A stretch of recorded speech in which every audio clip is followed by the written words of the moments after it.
There is not one AI app or AI project that will on its own bring us to the next frontier, next level. We need the ecosystem to work. We need infra. We need infrastructure. What does that mean? There are obviously a million different projects out there building some version of AI infra, Web3 AI infra. What will it take to get us to that next phase of true mainstream adoption? So I am thrilled by the dream team we have to explore that today. Please welcome David Fields, Lele, Eric Weiner, Nicholas Kokala, and Sam Ewan, my colleague at CoinDesk. Thank you.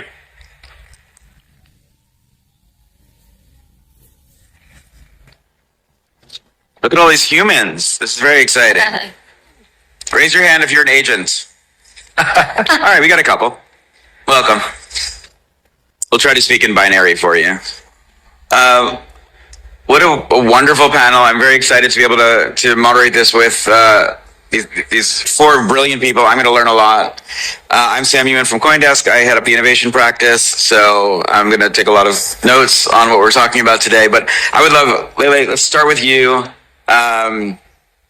Just give us the 20-second who you are, and then we'll go down the panel. Sure. Really great to see everyone. I love Toronto. So I'm Lele. I'm VP and head of business development at Kite AI. Kite AI is AI layer 1 focused on building an open marketplace for agents, models, and data. And myself, I come from more of a TradFi background. I worked on Wall Street for over 10 years and came to the blockchain space about 5 years ago. Eric? Hey, I'm Eric Weiner. I'm the CTO of Near AI.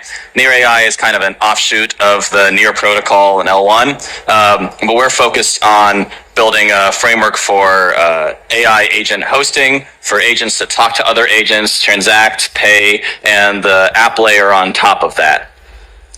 Hi, I'm David Fields. I'm co-founder and CEO at Ready AI. We're focused on structuring all the world's data and making it universally accessible to AI.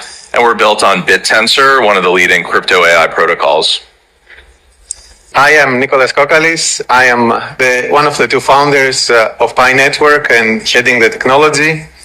Pi Network is a social network with tens of millions of people with its own embedded cryptocurrency, Pi.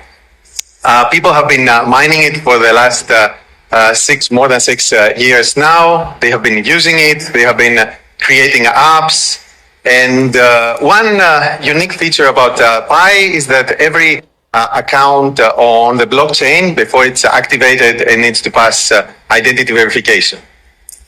All right, so what I want to start with, and again, you can give me a really short answer, is in the worlds that each of you are playing within the infra side and in AI, I wanted you to give me kind of the analogous place we are in the technology spectrum, right? So if we think of YouTube and streaming video, are we still the VHS era when it comes to what we're doing? So Nick, let's start with you. Oh wow! So that's a good question. So I think that every time in history there's technologies that are being invented, and then there's a little bit of lag and a little bit of time between when they are invented and they are actually being massively used.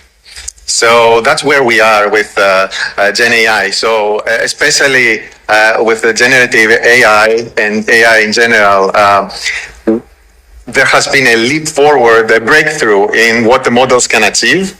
And now is the time to build great apps and great products with them. In the same way that, when electricity was created, not every house had it, not every industrialization wasn't there, or when the combustion engine was there, not everyone had a car. What was the exact product was not really known. So that's where we are right now. It's an exciting time to live. All right, we're at the combustion engine. That's what I'm taking away from it. David, where are we right now?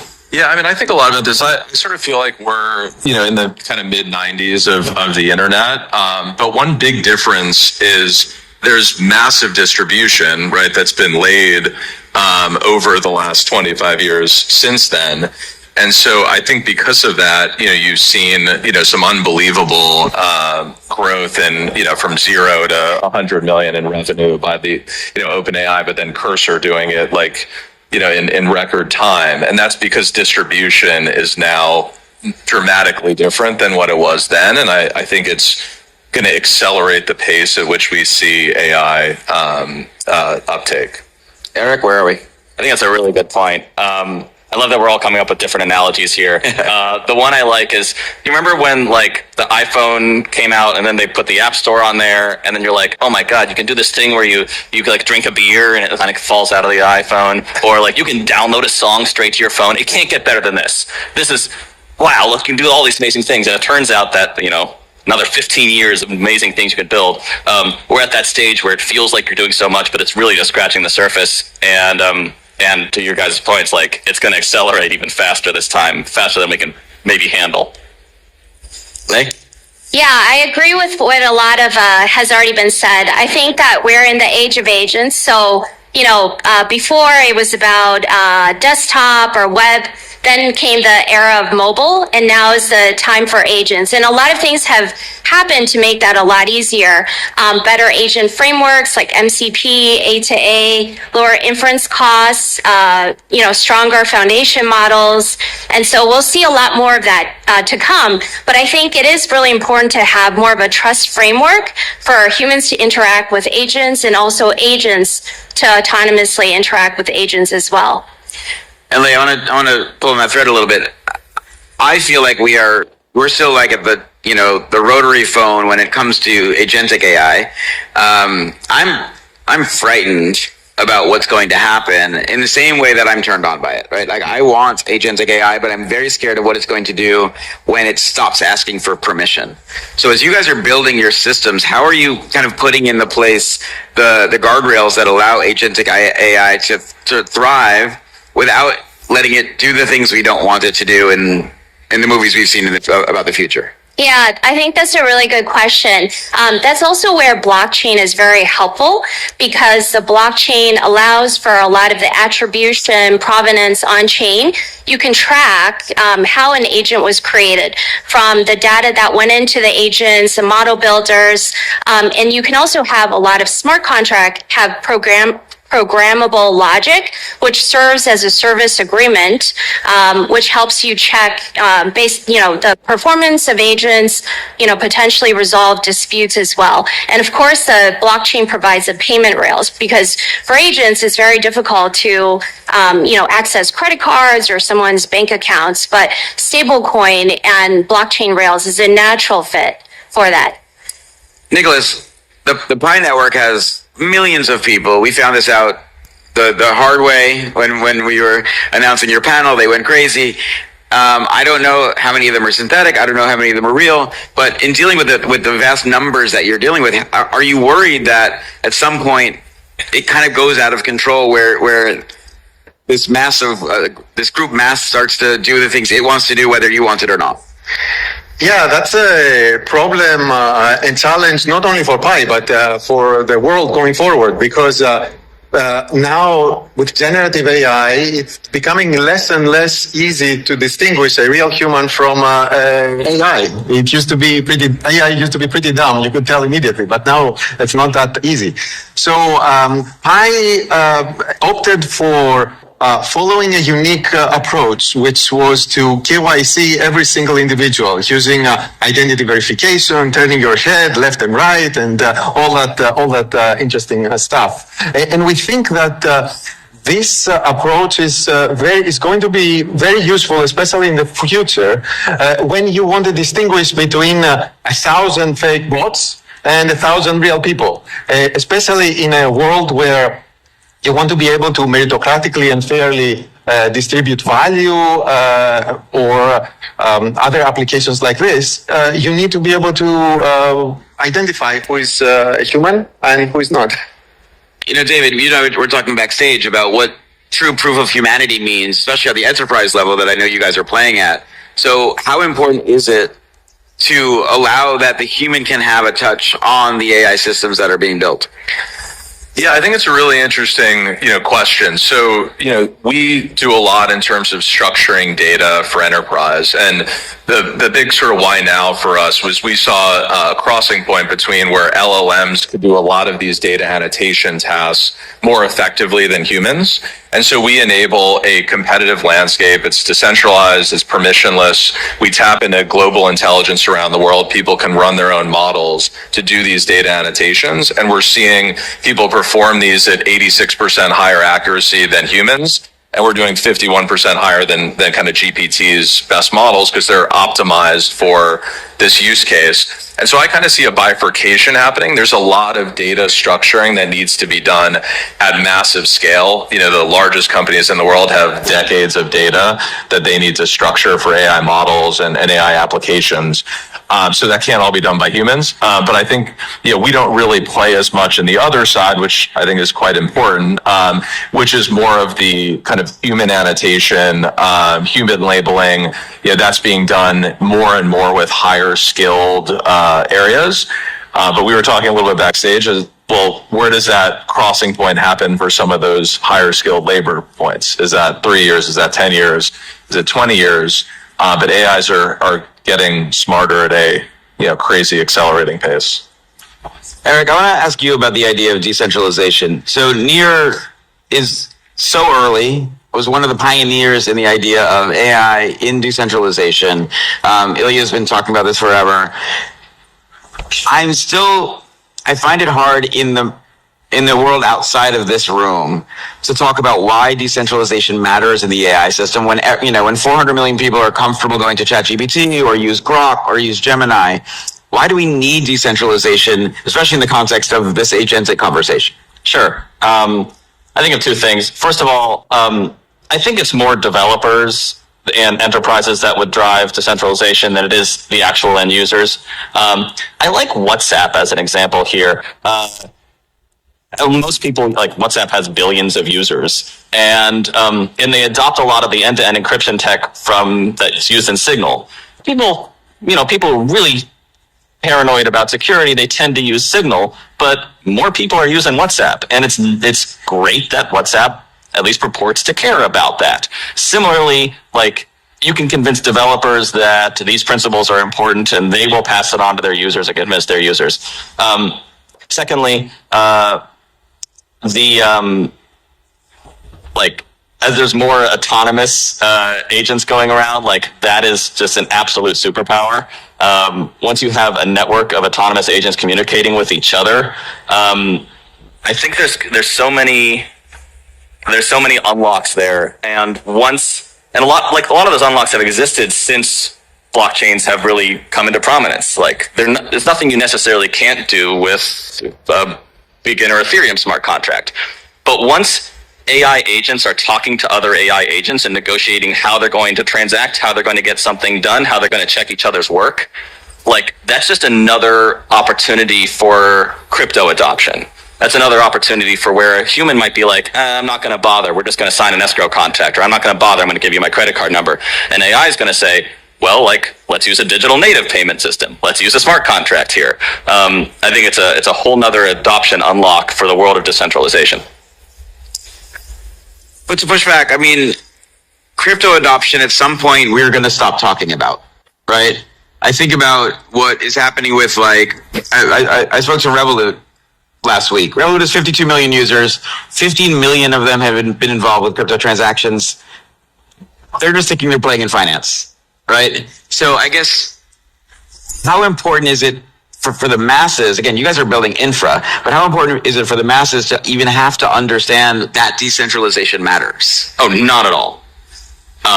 Any more than just in my previous example, most people even know what end-to-end encryption is.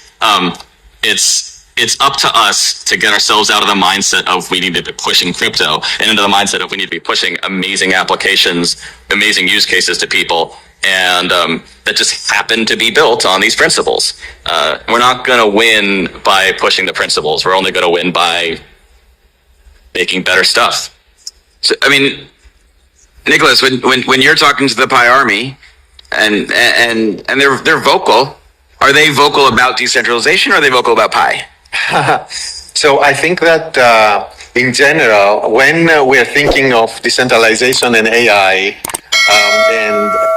there's another aspect to it. There is, of course, the technical challenges and how we can embed this into technology, how we can do all the training, how we can distribute the rewards. But there is also the concept of value capture.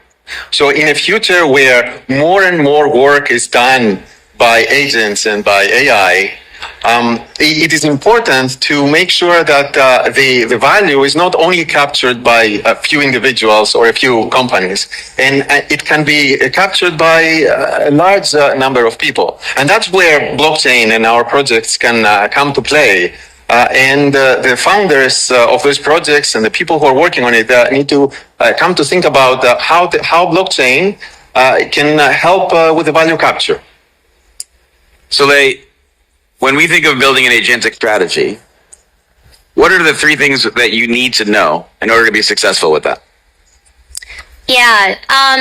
Well, I think also just going back to your question about decentralization, for users, I don't think they necessarily care so much about decentralization. But what I do care about is, what are you doing with my data? How are you using it? And I think that's been one of the biggest criticisms of a lot of centralized companies. And there have been a lot of lawsuits as well in terms of taking user data and training models behind the scenes. Also, I would love to get rewarded if you're using something that I have produced or I've interacted with to train an agent that then comes back and targets myself as well. And I think that's really important for, a lot of the different consumers out there. And then also in the, centralized world, you are at the mercy of a lot of the pricing and rate limits.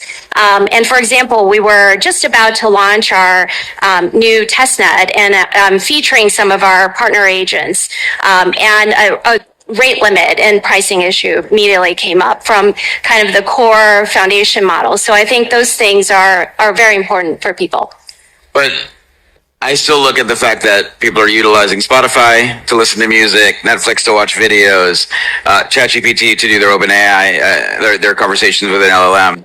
And I don't think those users are thinking through the lens of, wait, do I get rewarded for what I'm giving in? I'm frightened by what ChatGPT knows about me, right? And I do it every day, and I willingly give that. And so I guess I hear you, and I think we all agree in theory, but I think in practice, big tech has shown us that people are much more interested in convenience than they are about that security. Am I getting that wrong? Yeah, no, that's a very good point. And I think the biggest criticism about the blockchain space, and something we need to collectively, do better about, is still the user experience. I think Eric, mentioned it before. We really need to build for the users. How do I make it easy? People are going to use something that is easy to use. So, still kind of like the wallets, gas fees, a very decentralized ecosystem. Those are some of the things that we collectively as builders need to improve on. All right, so David, again, you guys think about this to the enterprise level. How do you truly build a enterprise-grade app utilizing the decentralized tools of AI?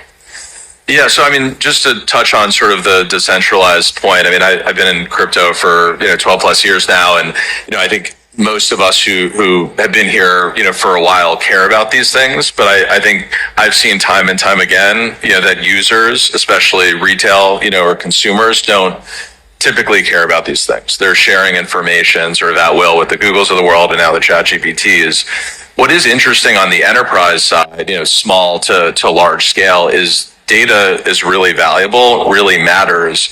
And decentralization, I think, has the potential to be a feature, not a bug. And I think we're in the early stages of sort of educating enterprises on why that's the case, but many of them are already inherently concerned about sharing their data with OpenAI, because now that's helping to power their next models and maybe disrupts their business in some way. So that gets me excited about the power of decentralization for enterprise specifically, kind of at small to large scale. All right, so Eric, I'm going to ask you, Near is a blockchain that has gone through a lot of ups and downs, a lot of interesting evolutions. Again, always focus on what you're doing. A lot of the crypto Twitter conversation is around token price, right? And I keep wondering, when we think of the stuff that everyone's building on stage here, there's still a token component. There's still the idea that you will financialize your participation in the network, and I think we all believe in that. But does that also end up being something where it still ends up being easier to say, I'll pay $9.95 a month and not worry, compared to, oh, I have to do more work? And should we sort of try to divorce the idea that what's good for the world doesn't always have to be financialized, and that decentralization, to David's point, is something that actually makes us all better? And I guess, how do we do that? I think as you get lower level, you tend to be a little bit more. You tend to use more like rational micropayment models, and this is true in the Web 2 space and in the Web 3 space and in the offline space. You know, if I'm buying something in bulk, I'm gonna pay in a certain way. If you're on AWS, you're paying per minute or paying per function call. And similarly in the crypto space, you're paying per transaction, storage fees and such, and that makes total sense. I think where we've faltered is we don't put any layers between that and the user. And so yeah, like I think again, like the end user is still subject to all those behavioral factors. I would rather pay $10 a month and get $4.79 than feel like I'm a value, than feel like I'm getting nickel and dime my way up from $0 to $4.79. I'll pay the extra $6 for that. It's fine. But under the hood, and again, especially when you're relying on an AI agent working on your behalf to help make these decisions, to figure out what tools to use and how to pay for them, the AI agent is not subject to those behavioral factors, and it is willing to say, well, I do want to participate. Like, I am going to pay the minimum possible for this, and I'm going to pay individually for this thing, and I'm going to micro pay over there, and I need my rewards because I want to, optimize my own cost and for my own P&L, whether it's trading or just sort of working on your behalf to do its job. So I think that's really valuable, and I don't think it should go all the way up to the user level. We're running out of time. My last question relates exactly what you said, and I want to get each of your opinion on it. To me, stablecoins, agents, this is the future of commerce on the internet. Like, there's no doubt in my mind about that.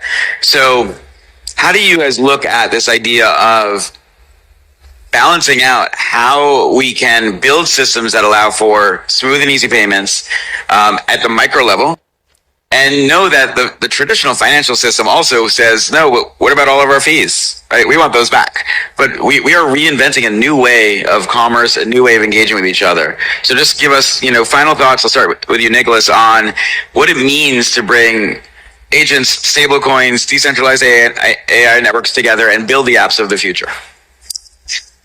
You have 30 seconds. Okay, so I think that I will take this as follows. I will say that people need to build great apps, great products. Once you have a great product, it will trump everything else. And in order for you to do this, you need to have a lot of trials, and today is a great time with generative AI, where there's a lot more people who can create and try products. So networks that have a lot of people will naturally be able to have a competitive advantage in being able to empowering them and creating a lot of different products and a lot of different value. So by having value, eventually you're going to convince everyone else to accept it.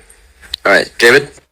Yeah, so kind of going back to the internet in the mid-90s analogy, I think that stablecoins has really been a foundation that's been laid now for a decade plus. It's a core piece of technology in the agentic system that I think that decade was really critical for. So I think you're going to see, an explosion in AI agents over, the next couple of years, and figuring out the right transition to like fully autonomous agents outside of kind of control and authorization will be interesting, and there'll be blowups. But I think it's going to be really exciting for the next couple months or a couple years. Eric, agents, payments, go. Yeah, I think payments are it's like under the core of so much of what we're trying to get at here. what we're trying to build, we call the AITP, which is sort of our agent interaction and transaction protocol, and it's how agents can pass structured data to other agents. But that includes payment instructions. And we think the way that that can succeed is, first of all, like, don't think of it as just crypto payments. Build in all the features of fiat payments, rewards, credit, dispute resolution, all done via AI. And things you can't do in the fiat world, like revenue share and affiliate revenue that hits everybody along the path of whoever made that transaction possible, even if it's a quarter of a cent's worth. That gets everybody incentivized to move from the fiat rails onto the crypto or the stablecoin rails. I think that's, and so like, you know, then you build from there. You're starting to convince those AIs to move on to the AITP or whatever the crypto payment rail is going to be. Larry, bring us home. Sure. So agents, stablecoin, right? And enterprise. So first of all, I think partnering with enterprises is key because they have the mass distribution users and they always think about building in a sustainable way. Revenue is not bad. And that's something that the whole industry does need to really work towards. I think, you know, a way to position charging fees is, you know, there's always a way to have some type of fee split or revenue share or, you know, way to give back to the users that are using a lot of those stablecoin products. All right. Well, that's all the time we have. Thank you all so much for this. It was wonderful. Thank you for just being in the audience, listening to us. And follow these people.